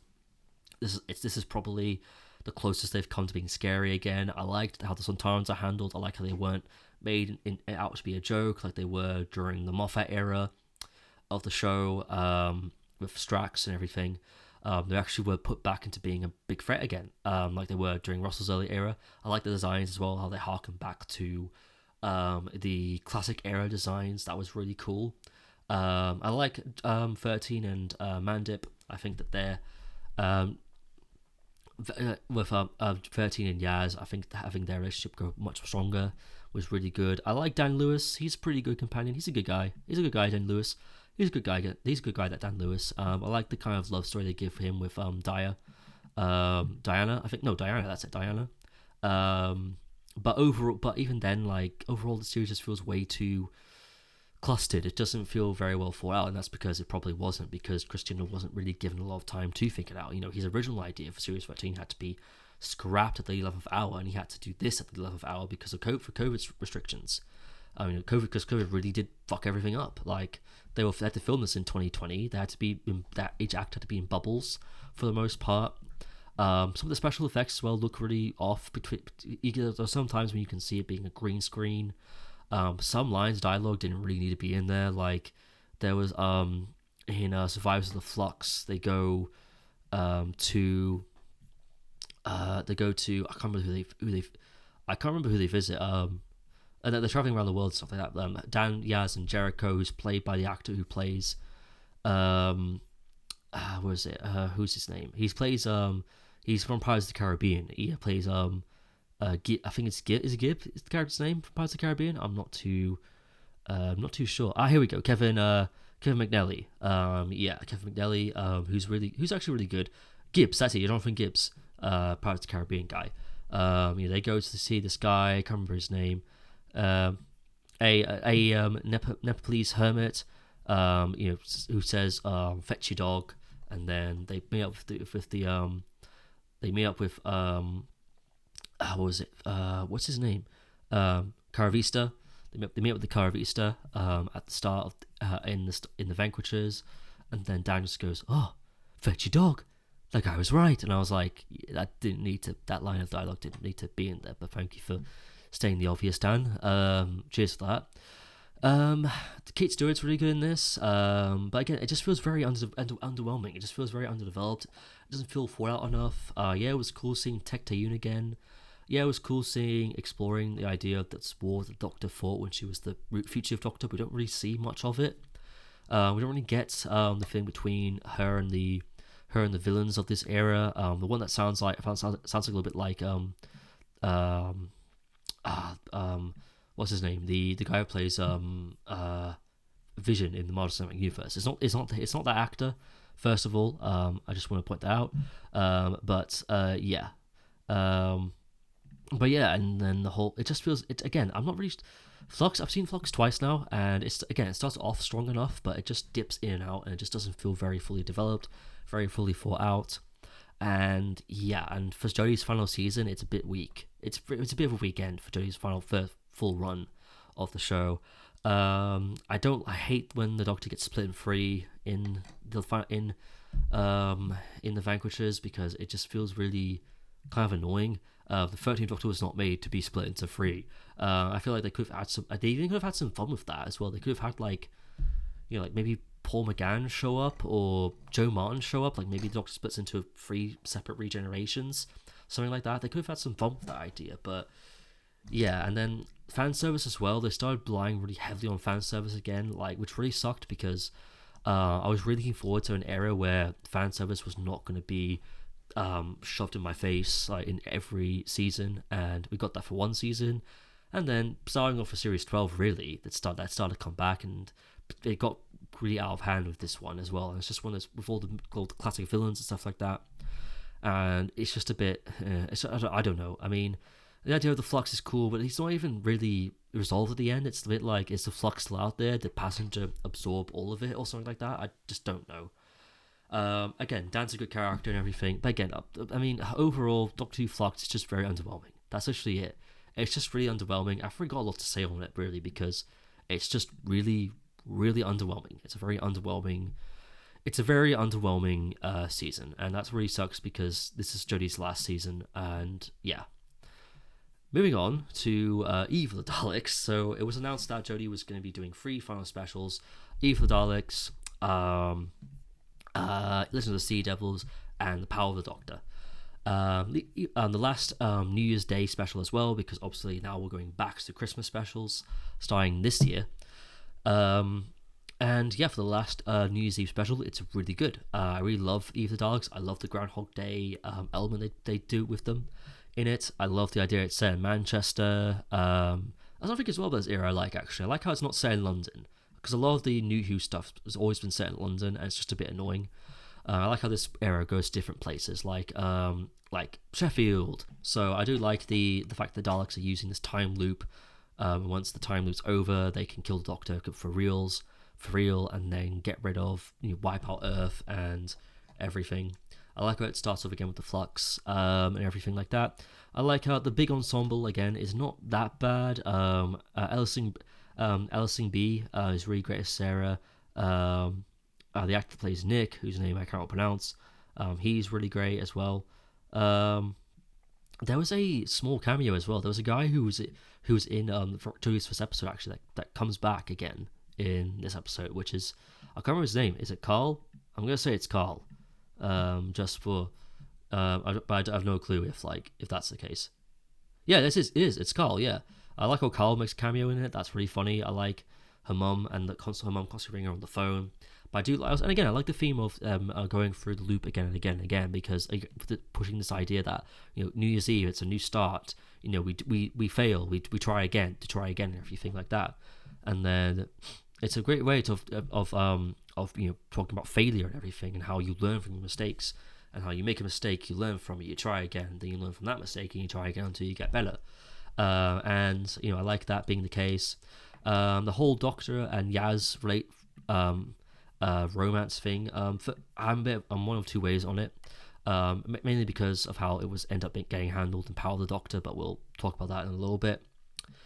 And so the whole Yasmin and 13 romance thing going on there. I don't like it because actually, no, I'll talk about why I do like it. I like it because I like how it's handled, at least in this episode and in Legend of the Sea Devils. I like how emotional Yasmin gets. I like the fact that because this is a more queer relationship now, it adds a new kind of perspective to it as well. I think the dialogue in the episode, particularly the scene with her and Dan is just being an absolute babe in this episode. He's being the father figure that she kind of needs right now, as she's admitting this to him. Like that line where she goes, "I've never told anyone, not even myself." That's just, man, that just hits. That just hurts. That line literally hurts. It physically hurts me. And it's beautiful and it's bittersweet and it's gorgeous. It's just a gorgeous line. I love it. I really do love it. I think that's handled so well, particularly in this scene. Where Yaz is coming to terms with the fact that she does have feelings for the 13th Doctor and everything. I like the idea that of how it's handled, how 13 knows that Yaz has feelings for her, 13 has feelings for Yaz. I like the idea that Dan's sticking up for Yaz as well, how he's just saying to her, he's basically saying to 13, stop fucking Yaz around and just, tell her how you feel about her. And, the Doctors want to do that because of her experiences from the past with Rose and with a song and Astrid and all these other companions that the Doctor has had relationships with in the past era, which is just crazy to me. And it's great that we're dealing with that in this current way, and it was great. I love the way that's handled. I think this is probably the best way that it's been handled. I thought that at first until Power of the Doctor came out, but we'll get to that when we get to that. And so I love it. I love how the scene. I love I love how it's handled. But I also do not like it because unfortunately this is the 8th fucking time we have done the whole Doctor companion relationship thing, and it's just one of those things where it's the 8th time. We had it with Grace in the TV movie. We had it with Rose. We had it with Martha. We had it with Astrid. We had it with Christina in Planet of the Dead. We had, I don't know if Amy really count. Does Amy count? I say Amy briefly with Amy in Series 5. We had it with Clara. Had it with a song. And now we have it with this one. This is the 9th time we've done this. Fuck. We've done this so many fucking times now, and and you know what I mean? It gets to the point where it's just a bit we're kind of getting sick and tired of it. I don't want no more Doctor-companion relationships. I prefer it when the Doctor and the companion are just friends traveling the universe together. That's what I'm looking forward to the most with Ncuti and Ruby's, Ncuti and Millie Gibson's first season. I think that's going to be so good. That the fact that we're going to have another Doctor-companion relationship they're just friends. They're platonic friends. And they're just best buddies traveling the world. That's the way I like it. That's the way I like it. That's the way I preferred it. So that's why I love and hate this Doctor and 13th Doctor and Yasmin, or Phasmin as people. That's why I love and hate Phasmin, basically. I like it because of the fresh perspective, but I hate it because it's the 9th time we've done this song and dance already. And again, the time loop thing, the stakes, it ups the stakes and the tension as well, which I quite like. And I love the message. And yeah, so Eve of the Daleks is a good New Year's Day special, the last New Year's Day special of Doctor Who for a good long while. If you've not watched it in a while, I recommend go rewatching it. It's really funny. It's fun. It's funny. It's enjoyable. And yeah, there's some there's some nitpicks about it actually that I'm remembering suddenly. There are some things where, when Sarah says accuses Nick of being creepy because he has, like ex-girlfriend's stuff in his like storage unit basically, and then everyone's kind of like, oh, that's a bit mean, and it's a bit like, well, no, because that's a little bit creepy. Like, there's some things about it that are a little bit weird, but apart from that though, everything else is fine. I think the romance between the two of them is a bit weird, but I do kind of like, it's a bit forced at first, particularly how it's supposed to push the Phasmin thing, particularly when she's calling him like a good-hearted weirdo, and yeah, but what can you do? But overall, it's still a good episode though, and I do recommend you give it a watch because, and it leads perfectly into the next one, Legend of the Sea Devils. I'm not going to spend too much time on this one because this one is fucking crap. It's crap. The only good thing about it was the scene between the Doctor and Yasmin when the Doctor says, "If I don't really date, but if I did, it would be with you," and how she's calling Yasmin the best, one of the best people she's ever met. That brief kind of thing, and then you have that kind of heartbreak when she revealed to Yasmin that she can't do relationships with people. That's a really great scene. Apart from that, though, everything else is just, Dan's kind of pushed to the side, particularly this is his last full episode because he's barely in Power of the Doctor. The guest stars are alright, I guess, and everything, but it's just, the episode's a bit of a mess as well. There's some really big editing mistakes. Some of the special effects is just terrible. Like, I've seen people kind of mock out that scene where the Sea Devil just kind of jumps onto the ship. They've put in the Super Mario jumping sound effect, the boing. Like, that was quite funny. It's a bit of a mess, a bit sloppy in places, even especially how it's written and everything. And it's very bad because I was looking forward to seeing the Sea Devils again. I thought the design was really cool, but yeah, it's just not a great episode, really. It's pretty boring as well. I wouldn't recommend watching it. And yeah, so without out of the way, let's get on to the Power of the Doctor, the final episode with Jodie Whittaker's Doctor, the final episode of this new era, and the BBC and the celebration of the BBC's 100th anniversary. Now, I have not been too kind to the previous regeneration stories that we've had. I loved Bad Wolf Pioneer of the Ways. I thought End of Time Part 1 and Part 2 and Time of the Doctor were just okay, and I hated Twice Upon a Time. So for this one, The Power of the Doctor, I can confidently say this is probably my second favourite regeneration story of New Who, like easily the second one. This is my second favourite. For me, I'm not like, it's because again, like it's this hour-long kind of epic. It's really impactful, got a lot of tension, it's got a lot of suspense, and it's just a massively big roller coaster ride. And with it being a centenary special, there's a lot of twists and turns. I love the reunion between Tegan and Ace. I love the little cameos that the other Doctors had as well. The whole Guardians of the Edge thing is a really great idea. I love how and look at listen to this. The scene where Jodie goes to the Guardians of the Edge and she sees the first Doctor, and look how he's not being sexist or misogynistic. He's not telling Jodie to go clean a TARDIS or make him a sandwich. No, he's just, it's almost like the first Doctor's represented here way better than he was in the whole of Twice Upon a Time. And that's because, well, he was. I love how the other Doctors are handled. I'm glad they got them back. I'm glad Piers Davison came back too, because obviously there was that whole kind of debacle on Twitter when Jodie was casted, and obviously I'm glad that they were able to sort that out with him and Jodie were able to sort out the differences and come together and work together for this. And because seeing the old Doctors again was really great. I mean, I've seen people, because obviously the big argument with it was they're too old, they can't do it anymore, but seeing Doctors like Peter Davison, like Sylvester McCoy, and like Paul McGann back in their outfits, acting their hearts out, interacting with Ace, interacting with Tegan, it just shows they've still got it. And you don't really notice the aging either, and it's just one of those things where it's like, I would love it if they'd come back again. I know Paul McGann recently there's rumors of Paul McGann Doctor Who spin-off for Disney Plus, which I really hope so, because not only has that man aged like fine wine, like he has aged well for his, like, how old is Paul McGann? Like, Paul McGann is like, what, he's 64. He's literally 64. Like, that man, he does not look 64. Like, that man has aged like fine wine. He's aged super fucking well. I liked the way that the Daleks are incorporated into it. I like how the Cybermen are incorporated into it.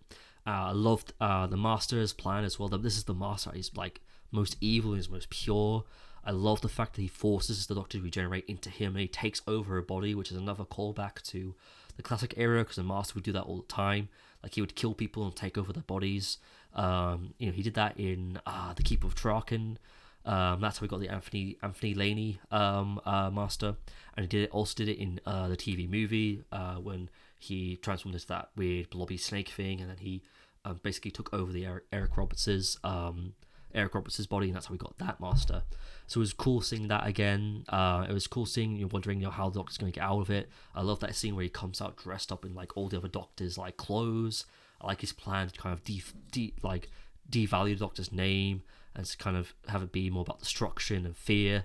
I love the fact that Graham comes back as a cameo. That's really cool. I love the ensemble. Again, I love the fact that Tegan's back.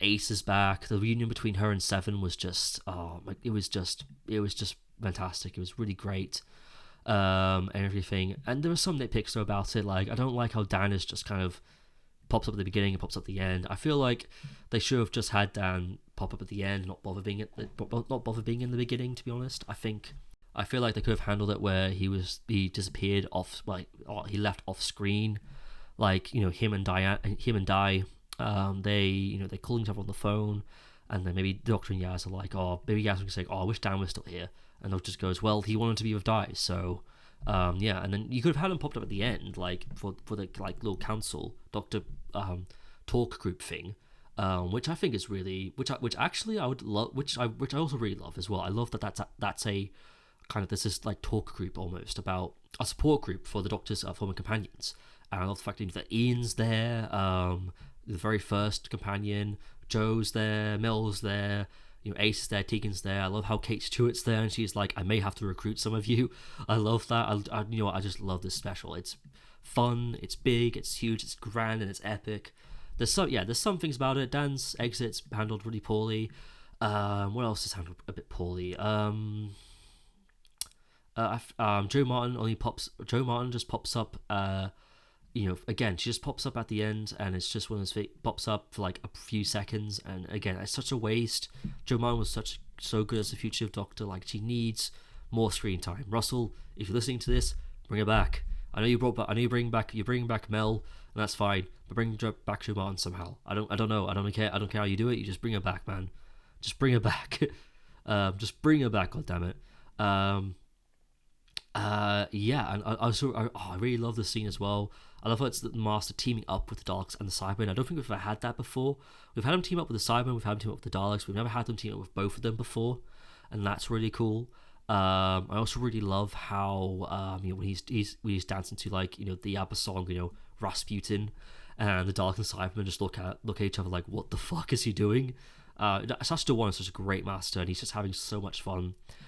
This is definitely going to be his last go as a character, which sucks, because I'd love it if he came back and fought against Ncuti. I don't want a new Master. If we bring back the Master, bring back Sacha Dhawan. Fuck it, why not? Bring him back.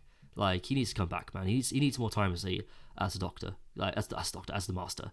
The whole episode is just really great, and it's just a great, epic, fun regeneration story. Like, and again, it's my second. It's not as good as Pie in the Ways and Bad Wolf and Pie of the Ways, but it's still really great and just really just impactful, and everything. There's another thing as well that I've just remembered I don't like about it, that I did say I was going to talk about, and that's the whole Phasman situation, how that's handled. The fact that the 13, the Doctor and Phasman don't really get that romantic scene with each other, where that it's just a bit disappointing, really. And because we set it up in Eve of the Daleks, and then suddenly they'll just start to regenerate, and then her and Yaz don't really have that moment, and which again would be fine, But the fact that all the other Doctors got that moment with their companions. 10 got it with Rose, not 9 got it with Rose, and 10 and 9 had that romantic moment with Rose. And Martha had it with the 10th Doctor in Smith and Jones. Astrid got it. Astrid, a character that we've had companions, one-off companions that have had romantic moments with the Doctor. But again, the fact that we finally get there from more of a kind of queer's perspective, but we don't even get it from we're not getting it from the queer perspective that was set up in Eve of the Daleks. And it's just a little bit unfair. It just feels a little bit like queer baiting in a way. I've seen people accuse it of that, and I can't really say I blame them. It just feels a little bit. It just feels really unfair, a little bit. And it's just one of those things where it's people were really looking forward to that big, huge moment where Yaz and 13 had that big, huge romantic moment with each other, and it just never shows up. It never pops up. There's that one moment. There's the one moment where they're having ice cream on top of the TARDIS, and that's literally it. And then that's it, and it's very bittersweet. It's really depressing, actually, and it's just one of those things where it's come on, man, that's really unfair. You promised a queer romance, and we didn't get it. Why? I don't understand. It's just basically, it does feel a lot like queer baiting, it really does, and it's just a bit annoying. But anyway, so the Master causes 13 to regenerate, which I really like as well. I like the fact that the Master is the one that causes her to regenerate, because often I don't think that happens quite a lot. I don't think has the Master ever caused Doctor to regenerate. I don't think he ever has. Maybe I'm wrong. Maybe I need to I do need to watch more classic series Who, because I've not watched a lot of classic Who, and it's all on iPlayer now, so I can go watch it whenever the fuck I want. I'm gonna do that eventually. I'm gonna start with William Hartnell, and I'm gonna work my way up to the TV movie. Even though I've already seen the TV movie a few handful of times, but oh well. And yeah, so he causes her to regenerate. She decides she wants to do this alone. She has ice cream with Yasmin in the TARDIS, and then she walks out of the TARDIS. She walks onto this cliff. She has this big, huge final moment where she's like, that's a sad thing. I want to see what happens next. And then she has the final line where she says, "Doctor, I'm about to be tag you're it," which is a great final line. I think originally that wasn't supposed to be the final line for Jodie. It was supposed to be something else, but I think she improvised it on the set, and then they decided, yeah, we're going to go with that. And then she does it, she has the hands, shuts to regenerate, and then David Tennant pops up on screen, and as the 14th Doctor, and that was really cool to see. Obviously, we knew he was coming back the 60th because it was announced, but we didn't know if he was playing 14, if he was playing an alternate version, if he was playing a bootleg Doctor or something like that. We didn't know if it was going to be him we were going to see, if it was going to be Ncuti Gatwa we were going to go see. So seeing that final confirmation was really fun and just really exciting. And I love how his introduction, where he's just looking, he's like, "Wait, I know his teeth," and he starts looking at his clothes, and he does the whole what, and it's like, oh man, it just felt like Rossi Davis and everyone was just. That just felt like Russell and everyone was just kind of going, "We're back, baby," and that's it. And it was just, oh my god, I can't wait for the 60th, which I believe starts next week. Let's have a quick look at that calendar. Fuck yeah, it starts next week. Oh my god, I cannot believe it's going to be that fucking soon. I'm working as well on that day, but it's annoying because I finish at 6, but it starts at 6:30. So what I'm probably going to do is I'm actually going to have to order a taxi or something like that to pick me up at 6, so I can try and get back to my house as soon as possible, so I can just sit my ass down and watch it, because oh my god, the 60th is going to be big. But overall, before we get into that, let's wrap up the 4th to the 13th Doctor's era. Overall, it was okay. It was a fun, interesting experiment, to say the least. It was, it had some good stories, had some bad stories. It felt underwhelming in places, but overall, I don't think is it as bad as people make it out to be. No, not really. It's harmless. 13's era is harmless, and I think people will get. I think if you watch it, you'll probably get a kick out of it. I can't really picture a scenario where you won't get a kick out of it as well. People complained about this era, but honestly, it's fine. It's probably one of the most innocent eras of Doctor Who I've ever seen, and yeah, so it's just innocent. It's an innocent, okay, fine era. It's got a really decent second series. It has some really good ideas that just don't get really fleshed out properly. But overall, it's still enjoyable enough. It started off good enough with The One Who Fell to Earth, and it ended great with The Power of the Doctor. So, and that's all I can really ask for. I can ask for an era that starts off well and ends off really well. So, obviously, the next Doctor is they're going back to the Doctor being a man. But honestly, if Judy ends up leaving after 2 seasons and Ross decides to make the Doctor a woman again, I'm all for it. Do it. Why not? I'd love to see more women play this character because I think that Jodie and Joe Martin, Jodie and Joe. That's quite funny. I think Jodie and Joe have proven that women can do it. I think, and I would be more than happy to see another woman take over this role. It's shocking how back when I was like 18, 19 years old, if this happened when I was 18, 19 years old, I would have been so against it. And now, honestly, I'm like, nah, bring on more women. Let's have more women play this part, because why the fuck not? It adds a new perspective. It's fresh and it's engaging, and it's just, yeah. And I do like how new this era feels. It felt new again after the peak part of the era just felt stale and old. And yeah, so overall, the Jodie Whittaker era is fine. It's an okay, innocent little era of the show.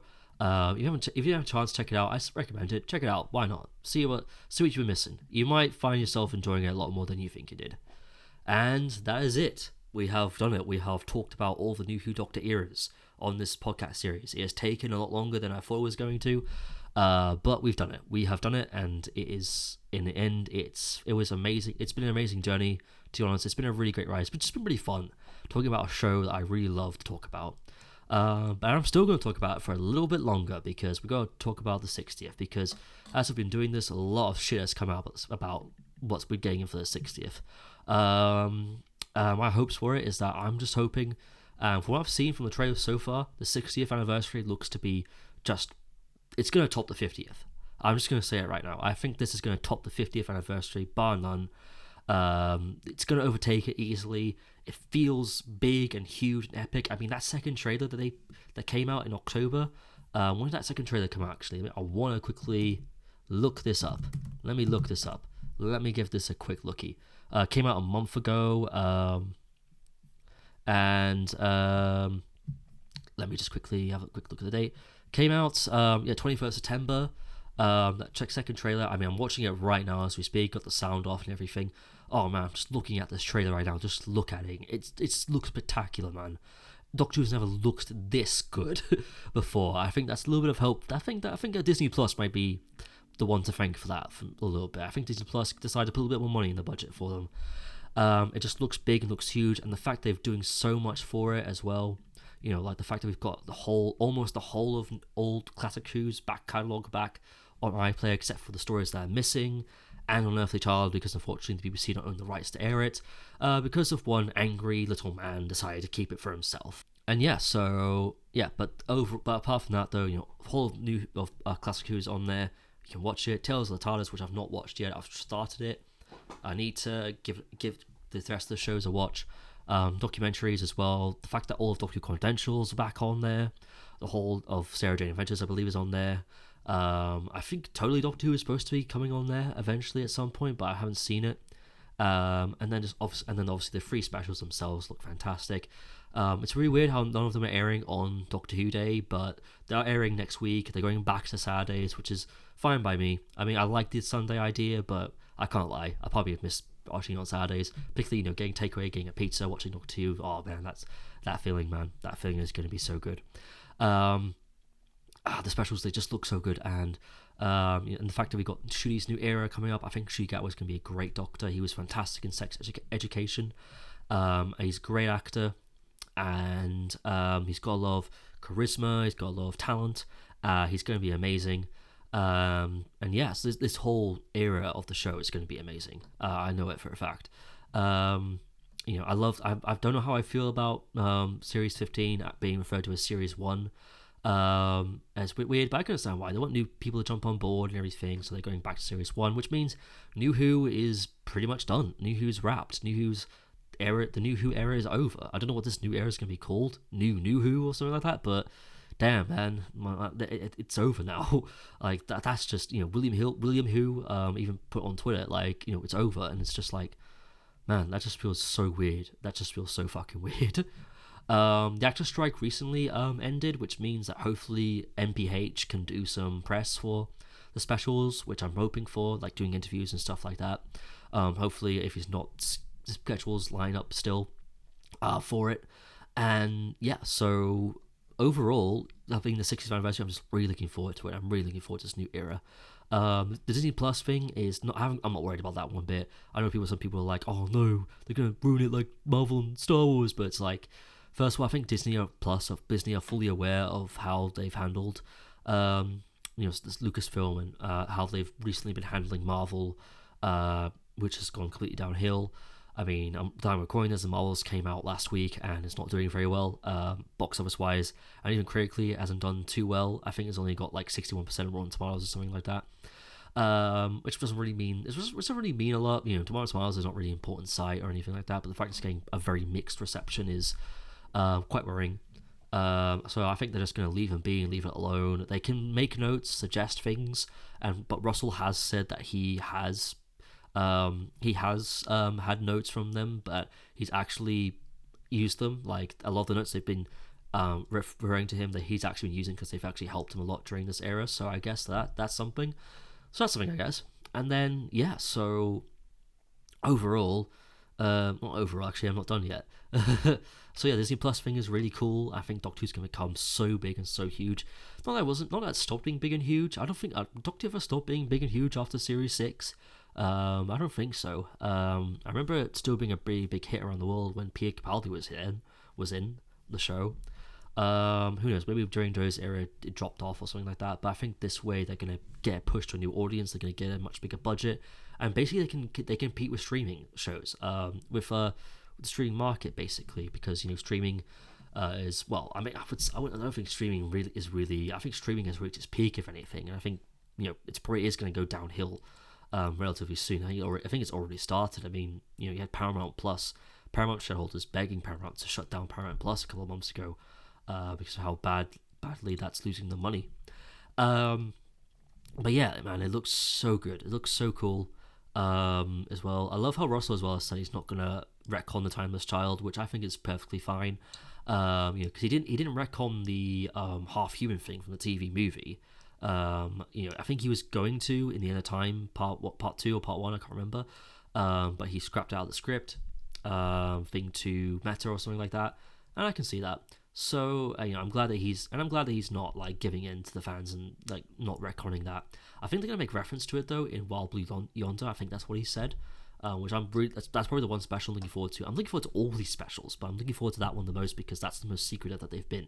And I'm like, what are you hiding behind closed doors? Is there cameos? Is going to be is Matt Smith coming back? Is Peter coming back? Is Chris coming back? I'd love it if Chris Eccleston came back. Like if they did the Guardians of the Edge and then one of them morphed into Chris Eccleston, I would. Oh my god, that would be so good. That'd be so good. And I can't wait to see how Shooty is going to be, how everyone else is going to be. I can't wait to see what happens, and it's next week as well. It's next week, BBC One, 6:30. I cannot wait. It's going to be so big and so huge. Oh my god. So yeah, everyone, that's my thoughts on the 60th and everything that's coming up.